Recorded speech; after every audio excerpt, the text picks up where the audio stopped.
Assalamualaikum warahmatullahi wabarakatuh. Perkenalkan, nama saya Ismi Maulidia, NIM 201872050012 dari Prodi PPKN 2020. Di sini saya akan menyimpulkan pembicaraan dari Bapak Fadlizon dan Ibu Cusnul Maria dalam YouTube Bapak Fadlizon Official yang menjelaskan perlukah belajar ilmu politik. Banyak pengamat politik tapi tidak pernah kuliah ilmu politik S1, S2, dan S3, tapi selalu diundang atau omong dan mengarahkan ilmu politiknya tanpa ilmu. Ilmu politik tidak hanya baca koran selesai, tetapi ada ilmunya mulai dari zaman Yunani kuno sampai sekarang. Ibu Cusnul juga berkata, sekali-kali DPR dipertanyakan kurikulum pendidikan ilmu politik.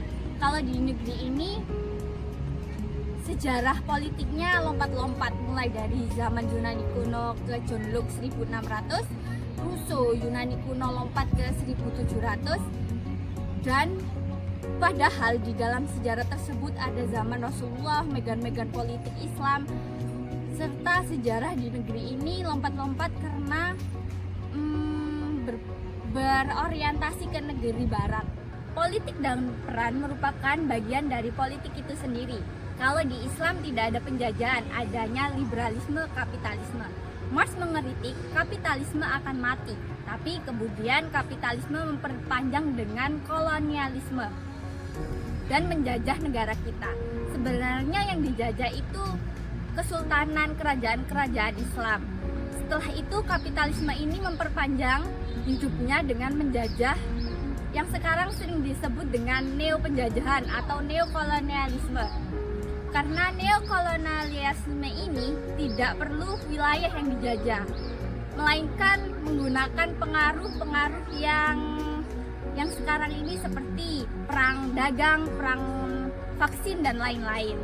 Jadi politik dimulai dalam sejarah umat manusia sejak adanya kekuasaan, sejak ada kerajaan.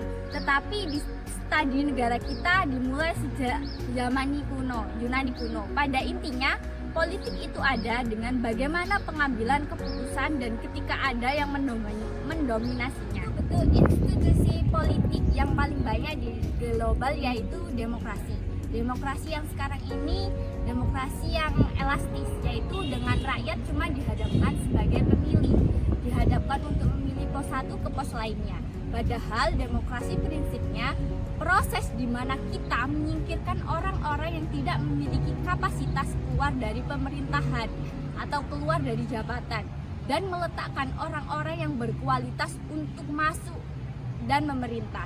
Tetapi itu tidak terjadi karena disebut dengan utopi. 3 prinsip demokrasi menurut Ibu Cusnul. Yang pertama, tidak menggunakan kekerasan dalam kompetisi. Tidak adanya kekerasan polisi, tentara, dan tidak perlu ikut campur dalam kompetisi pemerintahan. Karena polisi, tentara sebagai alat bantu negara, mempunyai senjata yang seharusnya melindungi semua kelompok. Yang kedua, partisipasi. Perempuan berhak memilih, tidak ada diskriminasi.